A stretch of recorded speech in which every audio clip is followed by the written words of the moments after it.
What happens when a galaxy's most feared apex predator breaks free from a maximum security containment facility? The answer isn't what anyone expected. For 300 years, the Zephyrian Empire had captured, studied, and experimented on the deadliest creatures from across known space. Their crown jewel was Subject 847, a nightmare born from the void between stars, capable of tearing through reinforced steel with its bare claws and hunting prey across multiple dimensions. But when a routine prison transport crash lands on a remote human colony world, everything changes. The monster that emerges from the wreckage doesn't go on a killing spree. It doesn't terrorize the colonists or claim territory. Instead, it does something that defies every scientific prediction and challenges everything the galaxy thought it knew about both predator and prey. It chooses a human, not as food, not as a host, as something far more extraordinary. This is the story of how humanity's greatest weakness became our most unexpected strength, and how a creature bred for destruction discovered what it truly means to belong. The transport ship Crimson Talon spiraled through the atmosphere of Kepler 442c like a wounded bird, its hull screaming against the planet's dense air. Captain Vextar gripped his command console with all four of his chitinous hands, watching helplessly as his vessel's systems failed one by one. The cargo bay alarms had been blaring for the past 6 minutes, ever since the prisoner containment fields had begun fluctuating. "Sir, containment field 7 is down to 12%, his navigator called out, her voice tight with fear. Everyone aboard knew what was in containment field 7. Everyone in the Zephyrian Empire knew about Subject 847.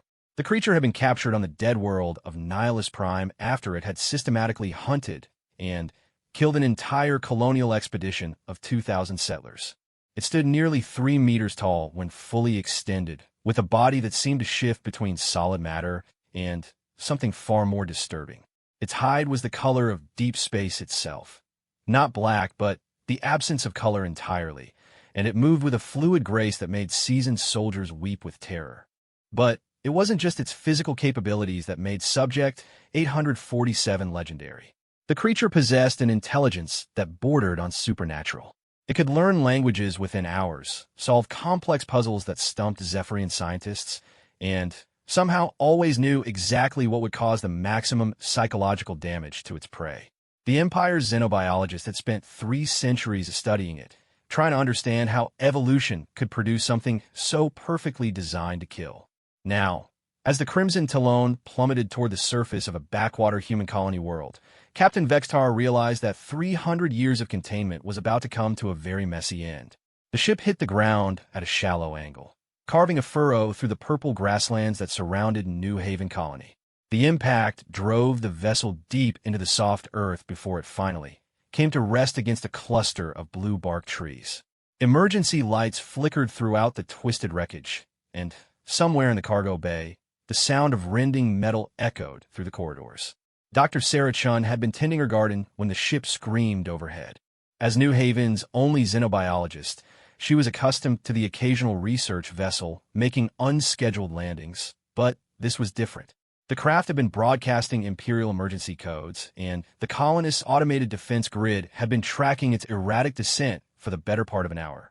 She ran toward the crash site alongside the colony's emergency response team, her medical kit bouncing against her hip. New Haven was home to only 800 humans, farmers, and researchers who had chosen this quiet world specifically because it was far from the Empire's major shipping lanes. They weren't equipped to handle whatever might emerge from a damaged Imperial transport. The first thing Sarah noticed as they approached the wreckage was the smell.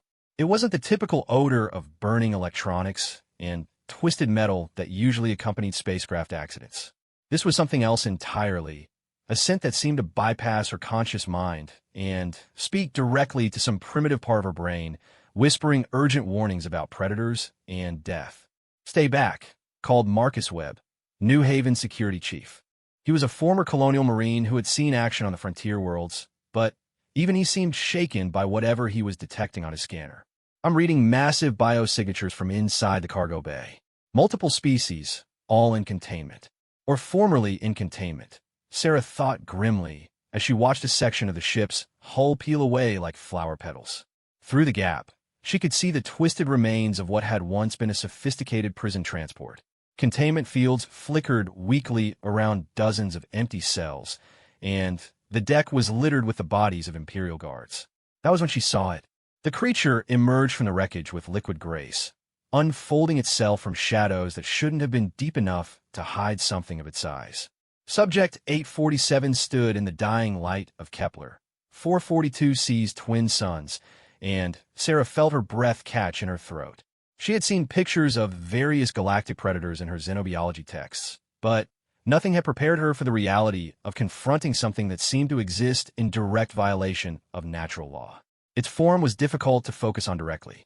The creature appeared to be roughly humanoid, but with proportions that shifted subtly as it moved.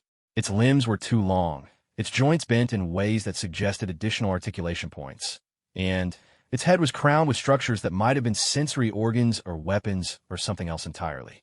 When it turned to survey its surroundings, Sarah caught a glimpse of eyes that held depths she couldn't fathom. Ancient, intelligent, and utterly alien. The security team raised their weapons, but Marcus held up a restraining hand. "Wait," he whispered. "It's not attacking." He was right. Subject 847 stood motionless beside the wreckage, its head tilted in what might have been curiosity. It seemed to be studying the humans with the same intensity that they were studying it. For long moments, the two groups simply observed each other across the purple grass. Then, the creature did something that no one expected. It sat down. The motion was so sudden and so utterly non-threatening that several of the security officers actually lowered their weapons in confusion. Subject 847 folded its impossible limbs beneath itself and settled onto the ground like a cat finding a comfortable spot for a nap. Its enormous head turned slowly as it continued to observe the humans, but there was no menace in its posture, no coiled tension suggesting an imminent attack. "This doesn't make sense," muttered Dr. Elizabeth Hayes, New Haven's chief scientist. She had joined the response team at Sarah's request, bringing portable scanners and a lifetime of experience studying xenological behavior. According to Imperial records, this creature is responsible for thousands of deaths across multiple star systems. It should be in a feeding frenzy right now. Sarah found herself taking a step forward, despite every instinct screaming at her to run. There was something in the creature's posture that reminded her of the rescue animals she had worked with during her graduate studies on Earth. She had spent months rehabilitating creatures that had been traumatized by human cruelty, and she recognized the signs of an intelligent being that had been pushed beyond its limits. "I think it's tired," she said quietly. Marcus spun to stare at her. "Tired? Sarah, that thing is a Class XI apex predator. It doesn't get tired, it gets hungry." But Sarah was already moving closer, her medical training overriding her fear. She had worked with dangerous animals before, and she knew that sometimes the most aggressive creatures were simply in pain. The scanner readings from Subject 847 were unlike anything in the xenobiological literature, but they clearly showed elevated stress hormones and neurological patterns consistent with extreme exhaustion. 300 years, she murmured, thinking about the Imperial records she had briefly glimpsed on her scanner. 3 centuries of captivity, experimentation, and isolation. How would any intelligent being react to that kind of treatment? The creature's head turned toward her as she approached, and Sarah felt the weight of its attention like a physical force. Up close, she could see that its hide was scarred with what looked like surgical incisions, evidence of the countless experiments the Empire had performed on it. Some of the wounds looked fresh, still seeping a fluid that glowed faintly in the twilight. Subject 847 made a sound deep in its throat, a rumbling vocalization that Sarah felt in her bones. It wasn't quite a growl, but it wasn't entirely unlike one either. The security team tensed, weapons ready, but Sarah held her ground. She had heard similar sound from traumatized animals, and she recognized it for what it was, not a threat, but a question. Moving slowly and deliberately, Sarah reached into her medical kit and pulled out a field bandage. The creature watched with obvious intelligence as she approached the largest of its wounds, a deep gash along what might have been its shoulder. When she gestured toward the injury, Subject 847 actually shifted position to give her better access. "Incredible," breathed Dr. Hayes from behind her. "It's allowing her to approach. The behavioral implications are staggering." Sarah pressed the bandage against the creature's wound, and Subject 847 made that rumbling sound again. This time, though, it was softer, almost contemplative. The creature's hide was warm beneath her hands, and she could feel the steady rhythm of what might have been a heartbeat, or perhaps multiple heartbeats, given its alien physiology. As she worked, Sarah found herself talking to the creature in the same calm, reassuring tones she had once used with frightened animals. "It's okay," she whispered. "You're safe now. No more cages, no more experiments. You're free." Subject 847's enormous head tilted, and Sarah realized that it was listening to her voice with obvious interest. When she finished with the bandage, the creature examined her work with what could only be described as curiosity. Then, it did something that made Sarah's heart skip a beat. It gently touched her hand with one massive claw. The contact lasted only a moment, but it was deliberate and unmistakably gentle. The creature that had terrorized the Empire for 3 centuries had just offered what could only be interpreted as gratitude. "My God," whispered Marcus. "It's not a monster at all. It's just been treated like one." As the twin suns set over New Haven Colony, Subject 847 remained beside the wreckage of the Imperial transport. But something fundamental had changed. The creature that had emerged from the crashed ship was a weapon forged by centuries of cruelty and isolation. But the being that now watched the stars appear in the alien sky was something else entirely, something that had just remembered what it meant to receive kindness from another living being. Sarah settled onto the ground nearby, her medical kit still open beside her. She knew she should probably return to the colony and help organize proper containment procedures, but something told her that Subject 847 wasn't going anywhere. The creature had found something on this quiet world that had been denied for 300 years. Someone who saw past the monster to the intelligent being beneath. As the night deepened around them, Sarah began to understand that the crash of the Crimson Talon hadn't been an accident at all. It had been a rescue mission, not for the creature, but for both of them. Because sometimes the greatest predators and the most vulnerable prey discover that they have far more in common than anyone ever imagined. The first day of an extraordinary friendship was ending, and neither Sarah nor Subject 847 yet realized that their bond would soon reshape humanity's place in the galaxy. But that understanding would come, along with challenges that would test the limits of trust, loyalty, and what it truly means to be human in a universe full of creatures that have forgotten how to be anything else. In the distance, the lights of New Haven Colony twinkled like earthbound stars, a reminder that sometimes home isn't a place at all. It's whoever chooses to stay beside you when the rest of the universe has given up on the possibility that you might be worth saving. Sarah woke to find Subject 847 still sitting exactly where she had left it the night before, motionless as a statue carved from living shadow. The morning light of Kepler 442c's twin suns played across its impossible hide, revealing details that the darkness had mercifully hidden. The creature was even more alien in daylight. Its skin seemed to absorb light rather than reflect it, creating an optical illusion that made it difficult to determine where its body ended and the air began. But what struck Sarah most was its posture. Subject 847 sat with its knees drawn up, massive arms wrapped around its legs in a position that was unmistakably defensive. It reminded her of trauma victims she had treated during her medical residency. People who had withdrawn so far into themselves that human contact seemed impossible. "You stayed," she said quietly, settling down beside the creature with 2 cups of coffee from the colony's commissary. The morning air was crisp and carried the scent of the native purple grass, a welcome change from the metallic tang that had lingered around the crash site.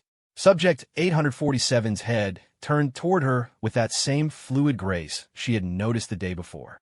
Up close, Sarah could see that its eyes weren't entirely alien after all.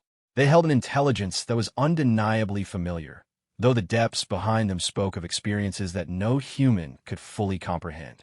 She offered one of the coffee cups to the creature, not really expecting it to understand the gesture. But Subject 847 examined the cup with obvious curiosity, bringing it close to what might have been its equivalent of a nose. When it detected the smell of the coffee, it made that rumbling sound again, softer now, almost questioning. "It's coffee," Sarah explained, taking a sip from her own cup. "A human stimulant. We drink it to help us wake up in the morning." She gestured to show how the liquid was consumed, and Subject 847 watched with the focused attention of a student learning a new language. When the creature attempted to mimic her action, Sarah had to suppress a laugh.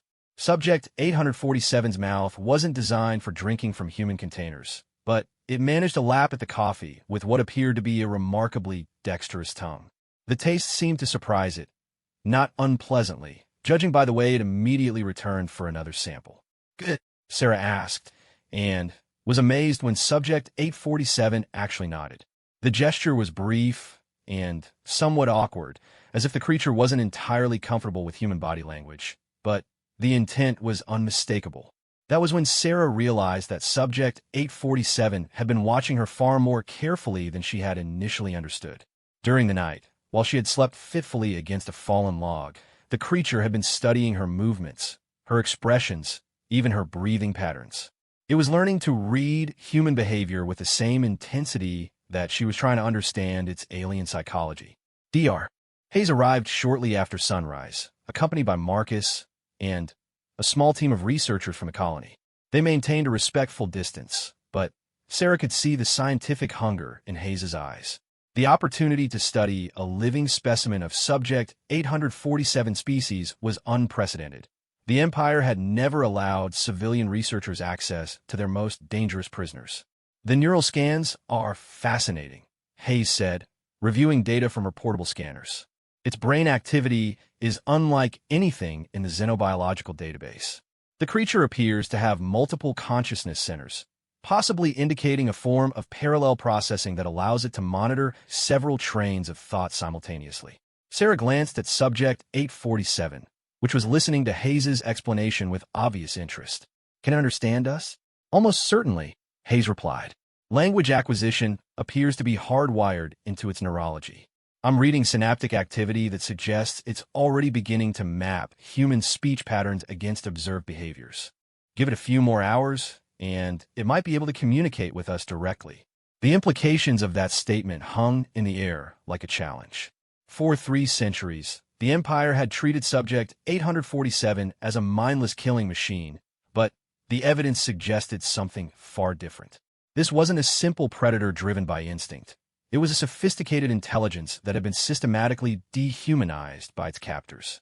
As if responding to their conversation, Subject 847 stood with that liquid grace and walked to the edge of the crash site. It stood there for several minutes, examining the wreckage of the Imperial transport with what could only be described as satisfaction. Then it did something that made everyone present take a sudden step backward. It began to speak.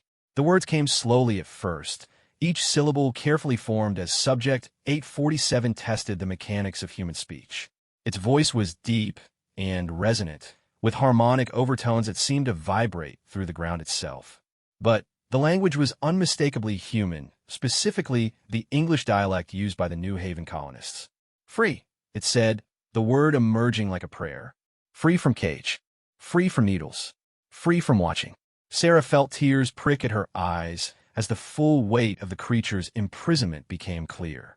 300 years of captivity, of being treated as a laboratory specimen rather than a sentient being. She couldn't even imagine the psychological damage that kind of isolation might cause. "Yes," she said, standing slowly and approaching Subject 847. "You're free now. No one's going to put you in a cage ever again." The creature turned to study her, and Sarah saw something in its alien eyes that she recognized from her work with traumatized patients. Hope, fragile and tentative, but unmistakably real. "Sarah," it said, pronouncing her name with careful precision. Sarah helped. Sarah kind. The simple statement hit her like a physical blow. When was the last time anyone had shown this creature kindness? When was the last time someone had seen it as anything more than a monster to be feared and contained? "Can you tell us your name?" she asked gently. Subject 847 was quiet for a long moment, and Sarah wondered if the concept of individual identity had been so thoroughly suppressed that it couldn't remember what it had once been called. Then, quietly, it spoke a word that seemed to resonate with meanings beyond human comprehension. "Kethvar," it said. Long time since someone asked. "Kethvar was name." Dr. Hayes was frantically recording everything, her scanners capturing both the verbal communication and the neural patterns that accompanied it.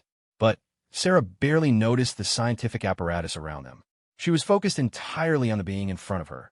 Not Subject 847, not an Imperial prisoner, but Kethvar, an individual with a name and a history that stretched back beyond the Empire's records.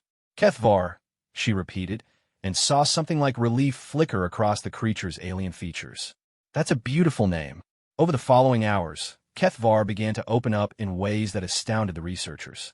Its command of human language improved rapidly, and with it came stories of a life before captivity that painted a picture of a species far different from the monsters described in imperial propaganda.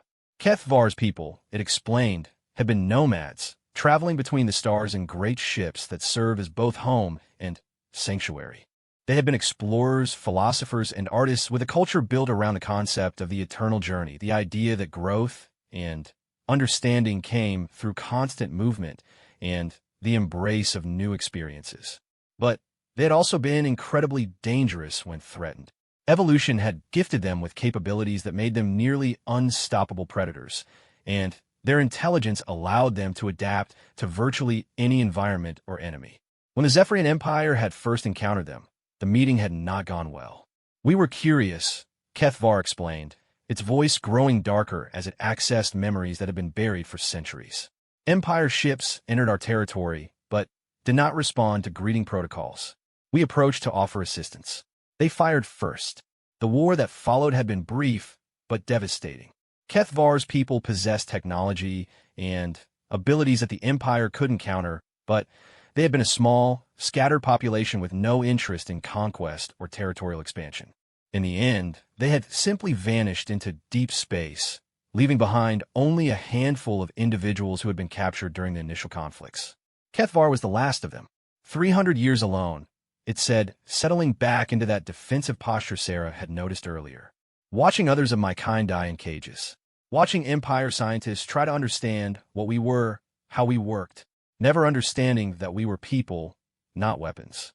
Sarah felt a burning anger rise in her chest.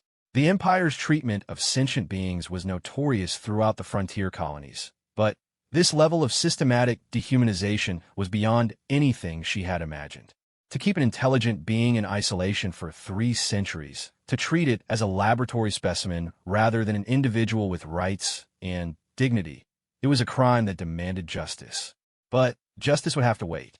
Right now, Kethvar needed something more immediate, proof that not all species were as cruel as the Zephyrians. "You're not alone anymore," Sarah said firmly. "New Haven Colony hereby grants you full citizenship, and all the rights that come with it. You have our protection for as long as you want it." Marcus raised an eyebrow at the legal implications of that statement, but he didn't object. Colonial law was flexible when it came to refugee situations, and Kethvar certainly qualified as someone seeking asylum from imperial persecution. Kethvar stared at Sarah for a long moment, as if trying to parse the meaning behind her words. "Citizenship," it asked. "Protection? Even though I am what I am." "Especially because of what you are," Sarah replied. "You're a survivor, Kethvar. You've endured 3 centuries of imprisonment and torture, and you've emerged with your mind and your soul intact. That takes a strength that most people can't imagine." For the first time since emerging from the wreckage, Kethvar seemed to relax. The defensive posture melted away, replaced by something that might have been wonder. It looked around at the humans gathered nearby, then at the purple grasslands that stretched toward New Haven Colony, and finally back at Sarah. "Home," it asked quietly. "If you want it to be," Sarah replied. As the day progressed, it became clear that Kethvar's integration into colonial life wouldn't be simple. Its physical needs were different from humans. It required far less food, but seemed to derive energy from environmental sources that the colonists couldn't identify. Its sleep cycles were irregular, and it had sensory capabilities that sometimes overwhelmed it in the colony's more crowded areas. But there were also remarkable discoveries. Kethvar possessed an intuitive understanding of technology that amazed the colony's engineers.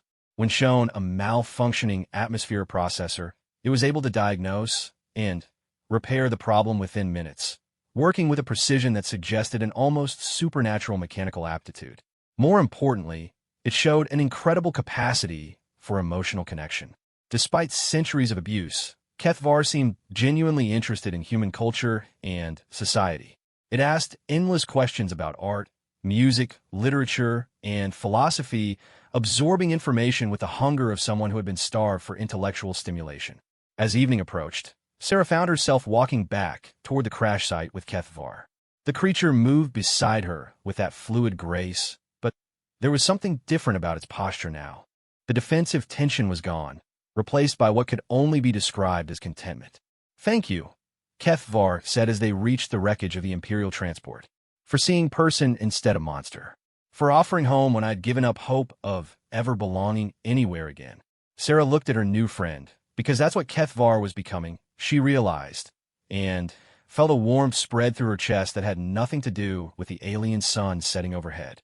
"Thank you for trusting us," she replied, "for giving humanity a chance to be better than the Empire." As they settled down to watch the stars emerge in the darkening sky, Sarah realized that something profound had begun on this quiet frontier world. The friendship between human and alien was just the beginning.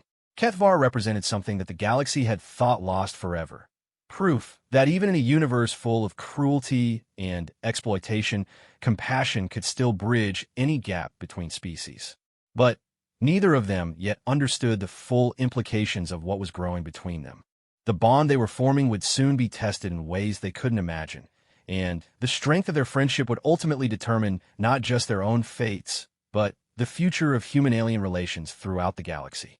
For now, though, it was enough to sit together under alien stars and know that neither of them had to face the universe alone anymore. 3 weeks after the crash, Sarah discovered Kethvar in her laboratory at 4 in the morning, hunched over her quantum microscope with the intense focus of a scholar who had just uncovered the secrets of the universe. The creature's massive form was folded impossibly small to fit behind the human-sized workstation, but its hands moved across the controls with delicate precision. "Kethvar," she called softly, not wanting to startle it. "What are you doing up so early?" The being's head turned toward her, and Sarah was struck once again by the depth of intelligence in those alien eyes. Over the past weeks, she had watched Kethvar's confidence grow as the colonists gradually accepted its presence. But there was still something haunted in its expression during quiet moments like these. "Could not sleep," Kethvar replied, its command of human language now nearly flawless. "Nightmares of the cages. So I came here to study your work instead. I hope this is acceptable." Sarah felt her heart clench. She had noticed that Kethvar rarely slept more than a few hours at a time, and when it did sleep, it often woke with a start, as if expecting to find itself back in Imperial custody. The trauma of 3 centuries in captivity wasn't something that would heal quickly, if ever. "Of course it's acceptable," she said, moving to stand beside the workstation. "This is as much your laboratory as mine now. What were you looking at?" Kethvar gestured toward the microscope's display screen, where a sample of local plant tissue was magnified several thousand times. "I've been examining the biochemistry of your native flora. The adaptive mechanisms are remarkable. Each species seems to possess multiple backup systems for environmental stress. It is comforting to observe such resilience." Sarah understood the deeper meaning behind that observation. Kethvar was studying survival mechanisms because it was still learning how to survive itself, not physically, but emotionally. The creature that had once terrorized half the galaxy was now fascinated by the quiet persistence of microscopic life forms. "Would you like some help?" she offered. "I've been studying these samples for months, but I'd be curious to hear your perspective." What followed was one of the most productive research sessions of Sarah's career. Kethvar's understanding of biological systems was unlike anything she had encountered, approaching the subject from angles that human science had never considered. Where human researchers saw linear cause and effect, Kethvar perceived complex networks of interconnected relationships that spanned multiple levels of biological organization. "Your human classification system is efficient but incomplete," Kethvar explained as they worked. "You categorize based on observable characteristics, but you miss the underlying harmonies that connect all living systems. Here, observe this cellular structure. What you call a chloroplast is actually part of a much larger informational network that extends throughout the entire ecosystem."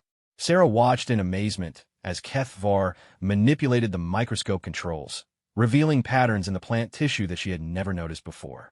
With subtle adjustments to the scanning frequency, entire levels of biological organization became visible, showing how individual cells communicated not just with their neighbors, but with organisms dozens of meters away. "How did you learn to see these patterns?" she asked. Kethvar was quiet for a moment, and Sarah could sense that the answer touched on memories that were still painful to discuss. "My people were travelers," it finally said. We lived in ships for millennia, sustained by closed biological systems that required perfect balance to survive. Understanding the connections between all living things was not academic interest. It was survival necessity. And the Empire never understood that, Sarah said softly. They saw you as weapons instead of scientists. The Empire understood only dominance and control, Kethvar replied, its voice carrying the weight of 3 centuries of bitterness. They could not comprehend beings who saw strength in cooperation rather than conquest. When they captured us, they tried to dissect our abilities, to turn our knowledge into tools for oppression. But some things cannot be taken apart, and rebuilt, they can only be shared willingly. As they continued working, Sarah began to understand the true scope of what had been lost when Kethvar's people had been destroyed. They hadn't just been advanced travelers. They had been living libraries of biological knowledge accumulated over millions of years of galactic exploration. The Empire had murdered an entire civilization of scientists and philosophers, preserving only a few individuals for study like specimens in jars. The magnitude of that crime left Sarah speechless with rage, but she forced herself to focus on the present. Kethvar was here now, alive and free, and that had to be enough. The past couldn't be changed, but the future could still be shaped by the choices they made today. Their research session was interrupted by an urgent chime from the laboratory's communication system. Marcus Webb's voice crackled through the speakers, tight with tension. Sarah, we need you at the admin building immediately. We've got an Imperial delegation requesting permission to land, and they're specifically asking about our unusual refugee situation. Sarah and Kethvar exchanged glances. They had known this moment would come eventually, but 3 weeks of peaceful integration had lulled them into believing they might have more time to prepare. I'll be right there, Sarah replied then, turned to Kethvar. You don't have to come if you're not ready to face them. Kethvar straightened to its full height, and for a moment Sarah caught a glimpse of the apex predator that had once terrified the galaxy. They are here for me, it said simply. I will not hide while others face danger on my behalf. The delegation consisted of 3 Imperial officials led by a Zephyrian female named Coordinator Vashti, whose pristine uniform and cold demeanor marked her as someone accustomed to getting her way through intimidation. She had arrived aboard a small but heavily armed courier vessel, accompanied by what were obviously military escorts disguised as diplomatic staff. Administrator Webb, Vashti said without preamble, Imperial records indicate that you are harboring a dangerous criminal who escaped during the crash of one of our transports. We are here to reclaim our property. Marcus Webb stood his ground despite being outmatched in both firepower and political authority. New Haven Colony operates under human colonial law, Coordinator. We don't recognize the Empire's right to classify sentient beings as property. Sentient. Vashti's laugh was like broken glass. Subject 847 is a weapon of mass destruction that has been responsible for thousands of deaths across multiple star systems. Your anthropomorphization of this creature is both naive and dangerous. That was when Kethvar entered the room. The Imperial escorts immediately reached for their weapons, but Kethvar moved with that liquid grace that made it impossible to track its exact position. One moment it was standing in the doorway. The next it was directly in front of Vashti, close enough that the Coordinator could see her reflection in its alien eyes. Hello, Coordinator, Kethvar said in perfect Imperial standard. I see you still speak of me as if I were not present. Some things never change. Vashti's composure cracked slightly. Imperial records indicated that Subject 847 had been essentially mute during its captivity, communicating only through hostile actions. The calm, articulate being standing before her didn't match any of the behavioral profiles in her files. You will return to Imperial custody immediately, she said, though her voice lacked its earlier confidence. Any resistance will be met with lethal force. Kethvar tilted its head in what might have been amusement. And what authority do you claim here, Coordinator? This is human space, subject to human law. I have committed no crimes under their jurisdiction. You are a Class XI biological weapon. I am a citizen of New Haven Colony, Kethvar interrupted smoothly, with all the rights and protections that status entails. If you wish to challenge that citizenship, you are welcome to do so through proper diplomatic channels. Sarah watched the exchange with growing pride. 3 weeks ago, Kethvar had been a traumatized refugee struggling with basic human interaction. Now, it was calmly outmaneuvering an imperial diplomat with the skill of someone who had spent centuries observing political manipulation. This is absurd, Vashti snapped. Colonial citizenship cannot supersede imperial jurisdiction over designated hostile entities. Actually, it can, Dr. Hayes interjected, entering the room with a thick legal pad covered in notes. I've been researching the relevant statutes, and colonial law is quite clear on asylum cases. Any sentient being who requests protection from persecution is entitled to full legal consideration, regardless of their species or previous circumstances. Vashti's escorts were growing increasingly agitated, their hands hovering near their weapons. Sarah could sense the situation building toward violence, and she knew that if shooting started, Kethvar would revert to the survival instincts that had kept it alive for 3 centuries. The careful progress they had made toward peaceful coexistence would be destroyed in moments. That was when Kethvar did something that surprised everyone in the room, including Sarah. It knelt. The gesture was slow and deliberate, lowering itself until it was at eye level with the humans around it. The movement transformed it from an intimidating predator into something almost vulnerable, a conscious choice to make itself less threatening despite possessing the power to kill everyone present. Coordinator Vashti, it said quietly, I understand your perspective.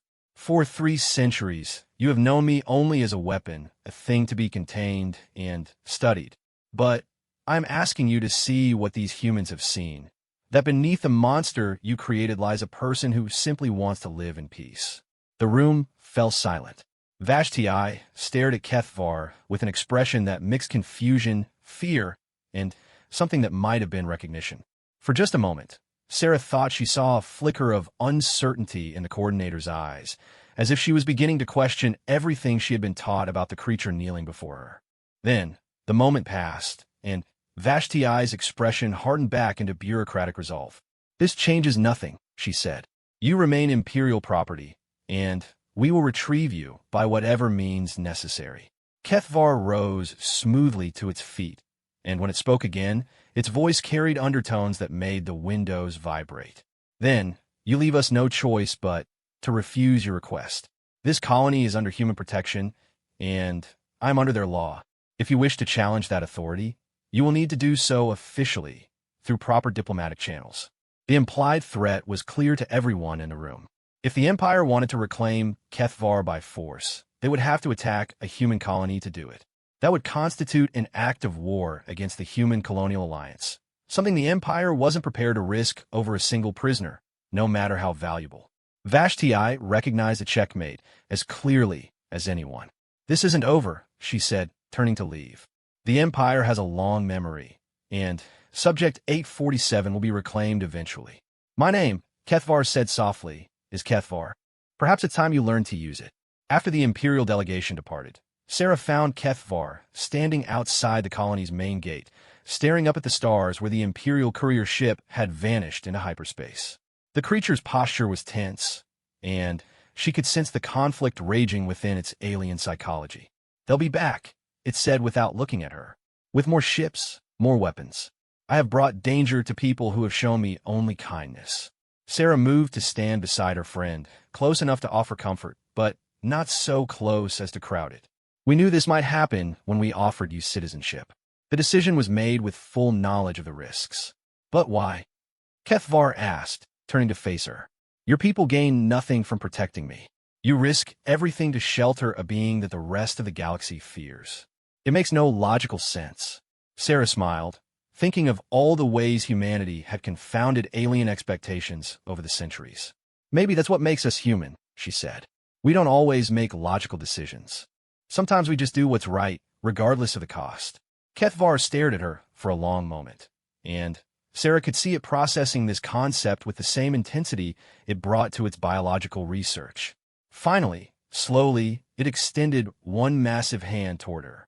Then, I'm honored to be called human as well, it said as Sarah clasped its alien fingers in her own. And if the Empire returns, they will discover that monsters are not born. They are created through cruelty and isolation. What they will face here is something far more dangerous than any weapon they ever try to build. What's that? Sarah asked. Kethvar's alien features shifted into what she had learned to recognize as a smile. A predator that has finally found something worth protecting. As they stood together under the alien stars, Sarah realized that the bond between them had evolved beyond simple friendship. They were family now, chosen and sworn, united by shared values that transcended the boundaries of species. The Empire might return with greater force, but they would find more than just a human colony and its unusual refugee. They would find something that the galaxy had never seen before, a partnership between human compassion and alien power, guided by principles that neither species had been able to achieve alone. The Predator had indeed found something worth protecting, and in return, humanity had found an ally whose loyalty would reshape the balance of power among the stars. The first sign that something was wrong came 6 weeks later, when a morning agricultural sensors detected trace amounts of military-grade surveillance nanobots in the colony's water supply. Sarah was running her weekly biological surveys when the alarms began sounding throughout New Haven's research complex, their shrill warnings cutting through the peaceful morning air like knives. Kethvar was at her side within seconds, moving with that supernatural speed that still amazed the colonists despite their growing familiarity with its abilities. The creature's alien features had shifted into what Sarah now recognized as its threat assessment mode: hyper-aware, calculating, and utterly focused. Imperial technology, it said after examining the sensor readings, specifically designed to monitor biological functions and behavioral patterns. They are watching us. Marcus Webb arrived shortly afterward, his face grim with the weight of unwelcome news. We've detected at least 3 Imperial stealth ships positioned at the edge of the system, he reported. They're maintaining minimal signatures, but our deep space array picked up their gravitational shadows. They've been there for at least a week. Sarah felt a chill that had nothing to do with the morning air. They're studying us, learning our routines, our capabilities, our weaknesses. Preparing for extraction, Kethvar added quietly. This is how the Empire operates. Observe, analyze, then strike with overwhelming force when the target is most vulnerable. The weeks that followed were tense with anticipation. The colonists went about their daily routines, but everyone could feel the weight of hostile attention pressing down on them from the depths of space. Children stayed closer to their parents. Workers glanced nervously at the sky. Even the colony's livestock seemed restless, as if they could sense the predatory presence lurking just beyond the edge of perception. Kethvar threw itself into defensive preparations with the methodical intensity of someone who had survived 3 centuries of imperial captivity. It worked with the colony's engineers to improve their early warning systems, taught the security team new tactical approaches based on imperial military doctrine, and spent hours each day scanning the surrounding terrain for optimal defensive positions. But Sarah could see the psychological toll the waiting was taking on her friend. Kethvar had begun to withdraw again, returning to some of the defensive behavior she had noticed during its first days of freedom. It slept even less than before, ate sparingly, and often stood motionless for hours while staring at the stars with an intensity that spoke of painful memories. "You're blaming yourself," Sarah said one evening as they walked the colony's perimeter together. It had become their routine, a quiet patrol that served both as security measure and therapy session for both of them. "I brought this danger to your people," Kethvar replied. "Every life that will be lost when the Empire comes for me is a weight on my conscience. Perhaps it would be better if I simply surrendered." "Don't." Sarah's voice carried more authority than she had intended, and Kethvar turned to look at her with surprise. "Don't you dare suggest that. You're not responsible for the Empire's actions, and you're not going anywhere." They walked in silence for several minutes before Kethvar spoke again. "In my culture, there is a concept called HFY, the obligation of the strong to protect the weak. It was considered the highest virtue, the quality that separated civilized beings from mere predators. But I have been weak for so long that I had forgotten what it means to be protector rather than victim." "You've been protecting us since the day you arrived," Sarah pointed out. "Teaching us about Imperial technology, helping improve our defenses, sharing knowledge that could save lives. That's protection, Kethvar." "No," the creature said firmly. "That is preparation. Protection is what happens when the threat becomes real." They didn't have to wait much longer to discover what that meant. The attack came 3 days later during the colony's weekly market day when most of the population was gathered in the central plaza. Sarah was helping Dr. Hayes set up a booth for their latest research findings when the sky exploded with the brilliant flash of ships dropping out of hyperspace. 5 Imperial assault cruisers materialized in New Haven's atmosphere, their weapons already charging for surface bombardment. But they weren't alone. Transport ships and fighter squadrons swarmed around the larger vessels like angry insects, clearly intending to capture rather than destroy. All civilians to emergency shelters immediately. Marcus's voice boomed across the colony's communication system. This is not a drill. Imperial forces are conducting an illegal invasion of human colonial alliance territory. But even as the colonists began their evacuation procedures, Sarah knew with sinking certainty that their defensive preparations wouldn't be enough. New Haven was a research colony, not a military installation. Their weapons were designed to repel wildlife and the occasional pirate raid, not a full Imperial battle group. That was when Kethvar did something that no one had expected. It began to change. Sarah had known intellectually that Kethvar possessed capabilities beyond normal biological parameters, but she had never seen its full potential unleashed. Now, as Imperial drop ships began descending toward the colony, she watched in amazement as her friend underwent a transformation that was both beautiful and terrifying. Kethvar's form expanded and elongated, its limbs stretching to accommodate additional muscle mass and articulation points. Its hide shifted from the deep space black she was accustomed to seeing, taking on patterns that seemed to bend light around its body. Most remarkably, structures that had been hidden beneath its skin began to emerge, sensory organs that pulsed with bioluminescent energy, and what could only be described as organic weapons that hummed with barely contained power. "Sarah," it said, its voice now carrying harmonics that made the air around them vibrate. "Take your people to the deepest shelters and seal yourselves in. What happens next is not something they should witness." Before Sarah could respond, Kethvar launched itself into the sky with impossible speed, its body moving through three-dimensional space with the grace of a creature born for aerial combat. It intercepted the first Imperial dropship while the transport was still 500 meters above the ground, striking with precision that spoke of centuries of suppressed combat experience. The ship simply ceased to exist. One moment, it was a functional military transport loaded with assault troops. The next, it was scattered debris raining down on the purple grasslands surrounding the colony. Kethvar had torn through its hull like tissue paper, moving so quickly that the human eye could barely track its motion. The Imperial pilots began evasive maneuvers, but they were trying to fight an enemy that operated according to physical laws they couldn't comprehend. Kethvar moved through the air as if gravity was merely a suggestion, striking with surgical precision at each transport's most vulnerable points. Within minutes, the entire dropship squadron had been reduced to burning wreckage. But the assault cruisers were a different matter entirely. Their weapons were designed to engage targets in space, not atmospheric combat against a single opponent. When they opened fire on Kethvar, their energy beams carved massive craters in the landscape, but failed to connect with their target. The creature moved between their attacks like a dancer performing an ancient ritual, each motion flowing seamlessly into the next. From her position in the emergency shelter, Sarah watched through the surveillance feeds as her friend single-handedly held off an entire Imperial battle group.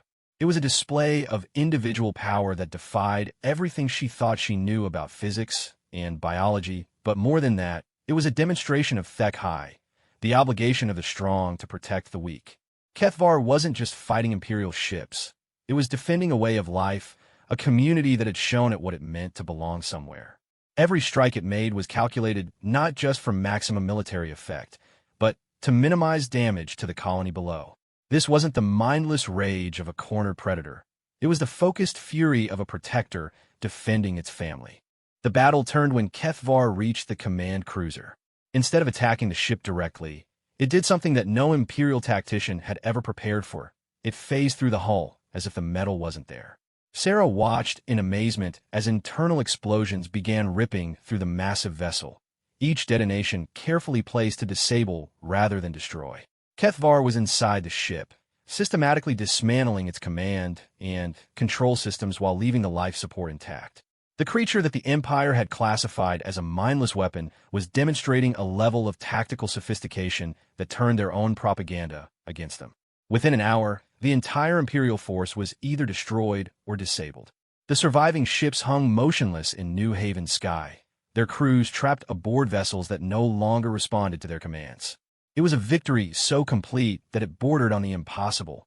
A single individual had defeated a military force capable of conquering entire star systems. Kethvar descended from the sky like a fallen angel, its combat form gradually shifting back to the more familiar appearance the colonists knew. But something fundamental had changed in its bearing. The defensive posture was gone, replaced by the quiet confidence of someone who had reclaimed their identity after centuries of suppression. "Is it over?" Sarah asked as she emerged from the shelter, her voice barely steady. "For now," Kethvar replied. "But this was only a probing attack. The Empire will send larger forces when they realize what happened here. Then, we'll be ready for them," Marcus said, approaching with a mixture of awe and determination. "Whatever the cost." But Kethvar was already shaking its head. "You misunderstand the situation," it said gently. "This colony can never be safe as long as I remain here. The Empire will continue to escalate until they either reclaim me or destroy everything you have built in the attempt." Sarah felt her heart stop. "What are you saying?" "I'm saying that it's time for me to stop hiding," Kethvar replied. "The Empire sees me as a weapon because that's all they've ever known me to be. But today, I remembered what I was before they caged me. I was a protector, a guardian of those who couldn't defend themselves. Perhaps it's time to embrace that role again." As the disabled Imperial ships hung motionless overhead, Sarah began to understand that the battle for New Haven had been more than just a military victory. It had been a transformation, not just for Kethvar, but for everyone who had witnessed it. They had seen what was possible when compassion and strength worked together, when the obligation to protect transcended the boundaries of species and culture. But they had also seen the terrible price that such protection might require. The war between the Empire and Kethvar was far from over, and the next phase would test everything they had built together. "Whatever happens next," Sarah said quietly, "we face it together. That's what family does." Kethvar's alien features shifted into that expression she had come to cherish, its version of a smile, tinged with both affection and sorrow. "Yes," it said, "together. But perhaps it's time to take this fight to them instead of waiting for them to bring it to us." As the first stars began to appear in the darkening sky above New Haven, Sarah realized that the age of hiding was about to end. The Predator had remembered its true purpose, and the galaxy was about to learn what happened when humanity's greatest strength, their capacity for compassion, allied itself with the universe's most perfect instrument of protection. The Empire had created a monster through 3 centuries of cruelty. But in trying to reclaim that monster, they would discover that it had evolved into something far more dangerous, a guardian with something worth protecting, and the absolute determination to ensure that protection succeeded at any cost. 6 months after the battle over New Haven, Sarah stood on the observation deck of the Human Colonial Alliance flagship Endeavour, watching as the largest diplomatic conference in galactic history prepared to convene. Representatives from over 200 species had gathered in neutral space to address what had become known throughout the galaxy as the Kethvar incident, though Sarah suspected that term would soon prove inadequate for what was actually taking place. The events following the Imperial attack on New Haven had unfolded with a speed that surprised everyone involved. Within days of the battle, reports began surfacing throughout Imperial space of similar creatures, Kethvar's people, emerging from hiding and revealing themselves to local populations. They appeared on frontier worlds, mining stations, and even within the Empire's core systems, each one carrying the same message. The time for hiding was over. But these weren't the mindless killers of Imperial propaganda. The beings who revealed themselves were teachers, healers, and guardians who had spent centuries living quietly among other species, offering protection and wisdom to those who needed it most. They had been the anonymous heroes behind countless rescue missions, the mysterious benefactors who appeared during natural disasters, the silent guardians who ensured that the galaxy's most vulnerable populations survived in hostile environments. The Empire's response had been predictably violent. Coordinator of HFY had been promoted to Sector Commander and given authority to resolve the Subject 847 crisis through any means necessary. What followed was a systematic campaign to recapture or eliminate every member of Kethvar species, regardless of their individual circumstances or the wishes of the populations they had been protecting. That campaign had lasted exactly 3 weeks. The final casualty reports are in, Dr. Hayes said, joining Sarah at the observation window. 17 Imperial battle groups destroyed or disabled. 0 casualties among Kethvar's people. The Empire is calling it the greatest military defeat in their history. Sarah nodded, though her attention was focused on the figure standing at the center of the diplomatic assembly. Kethvar had assumed a role that no one had expected, spokesperson and de facto leader for a species that had never needed formal government. Its transformation over the past months had been remarkable, as it evolved from traumatized refugee to confident diplomat with a grace that spoke of natural leadership abilities. But Sarah could see the weight of responsibility in her friend's bearing. Every decision made in these negotiations would affect not just Kethvar's people, but the entire galactic community. The balance of power that had existed for millennia was crumbling, and what emerged from these talks would shape interstellar relations for centuries to come. The Imperial delegation is requesting private negotiations, Marcus Webb reported as he approached their group. His role as New Haven's administrator had evolved into something resembling an interstellar ambassador, a position he was still learning to navigate. They're offering significant territorial concessions in exchange for a return to the previous status quo. Which means they want Kethvar's people to go back into hiding, Sarah said grimly. Pretend the last few months never happened, and return to being invisible protectors that the Empire can deny exist. That's not going to happen, came a new voice from behind them. Admiral Chun, Sarah's older sister and the Alliance's chief military representative, had been monitoring the negotiations from the tactical center. Her expression was grim as she joined their group. Intelligence reports indicate that the Empire is massing forces at their border stations. If diplomacy fails, they're prepared to launch a full-scale war to resolve this situation. The irony wasn't lost on any of them. The Empire was threatening to start a galactic war to recapture beings they had spent centuries claiming were too dangerous to allow freedom. Their own propaganda had trapped them in a position where backing down would mean admitting that their treatment of Kethvar's people had been criminal all along. What does Kethvar think about the military situation? Sarah asked. Admiral Chin's expression darkened further. That's the problem. Kethvar has made it clear that if the Empire attacks any world harboring their people, the response will be immediate and total. Not just military targets. They'll systematically dismantle every Imperial installation until the threat is permanently eliminated. Sarah felt a chill at those words. She had seen Kethvar's capabilities in action, but the idea of that power being unleashed on a galactic scale was terrifying. A single member of Kethvar's species had defeated an entire battle group. What could 24 of them accomplish if they decided to end the Empire's threat once and for all? They wouldn't, she said, though her voice lacked conviction. Kethvar believes in protecting the innocent. Civilian casualties wouldn't occur, Admiral Chin interrupted. That's what makes this so dangerous. Kethvar's people can target military installations with surgical precision while leaving civilian populations completely untouched. They could effectively end the Empire's military capability in a matter of days without harming a single non-combatant. The implications of that statement hung in the air like a challenge. The galaxy had never seen anything like the choice that was unfolding. Complete Imperial capitulation or systematic dismantling of their military infrastructure by beings who possess the power to make good on their threats. Sarah excused herself from a group and made her way to the diplomatic conference chamber, where she found Kethvar in private consultation with several of its people. Seeing them together for the first time, Sarah was struck by both their similarities and their differences.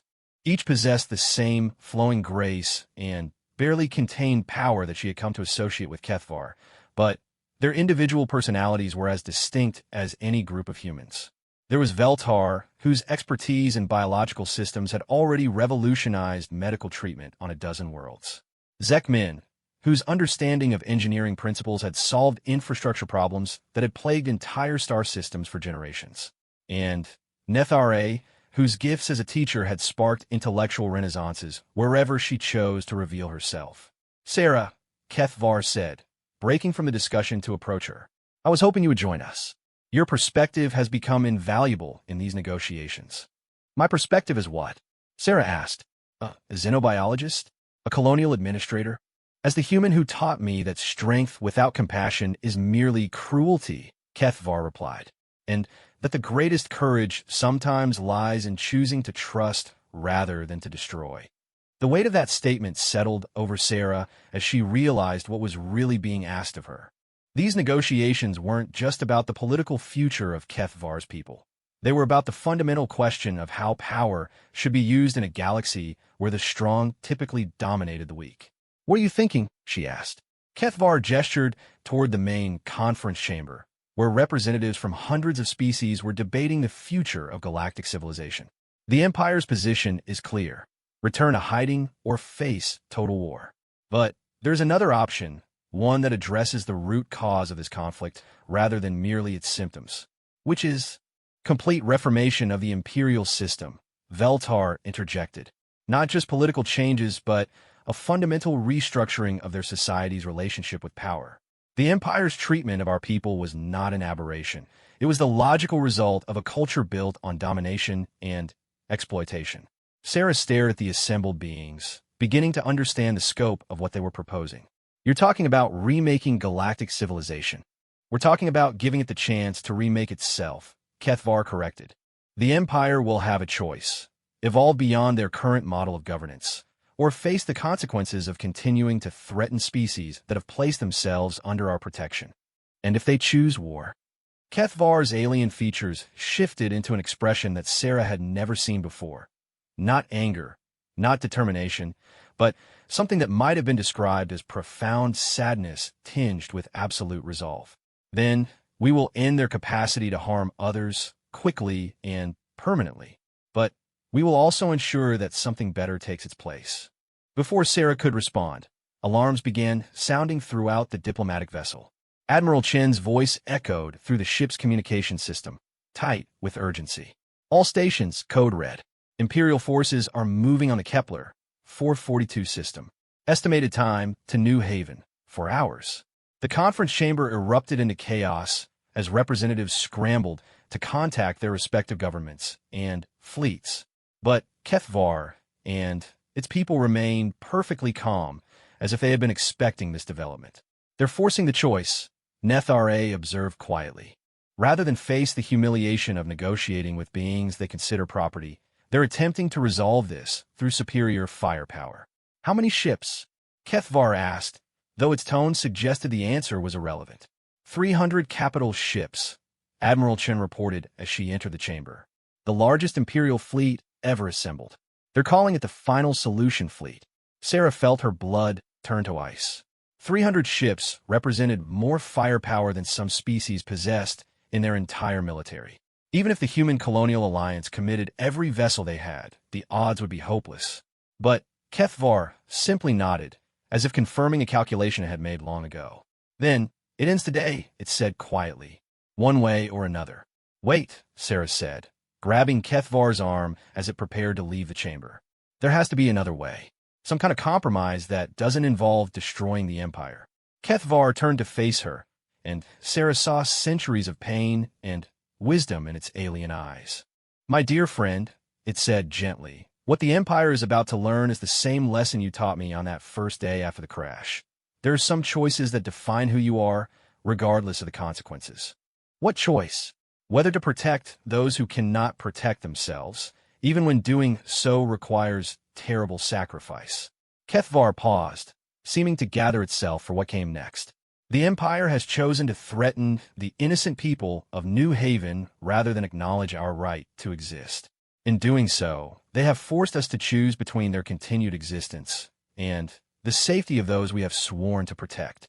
Sarah realized with growing horror that she was witnessing the end of an empire, not through conquest or political upheaval, but through the simple application of moral clarity backed by overwhelming power. Kethvar's people had reached a line they would not allow to be crossed, and the Empire had just crossed it. "How long?" she asked quietly. 6 hours, Veltar replied. "We will intercept their fleet before they reach New Haven and offer them one final opportunity to withdraw. If they refuse, the Empire ends," Kethvar finished. "But what takes its place will be built on principles that honor the dignity of all sentient life. We have learned too much from humanity to allow the galaxy to continue as it was." As Kethvar and Its people prepared to depart for what would likely be the final confrontation with Imperial forces. Sarah found herself thinking about that first day when a traumatized refugee had trusted her enough to accept help. Neither of them had understood at the time that they were beginning something that would reshape galactic civilization. But now, as she watched her friend prepare to fulfill the deepest obligations of its culture, Sarah realized that some bonds transcended species, politics, and even the fate of empires. Kethvar had learned from humanity that strength without compassion was merely cruelty. In return, humanity was about to learn what happened when compassion was backed by the power to make mercy the law of the galaxy. Kethvar, she called as it reached the chamber's exit. Come home safe. The creature that had once been Subject 847 turned back to offer her that alien smile she had come to treasure. Home is wherever you choose to protect, it said. And after today, that will be everywhere. As the diplomatic vessel prepared for emergency departure from the conference zone, Sarah stood at the observation deck watching as dozens of sleek forms launched themselves into space without need for ships or protective suits. Kethvar's people moved through the void like living starships, their forms adapted for travel between worlds in ways that human science was only beginning to understand.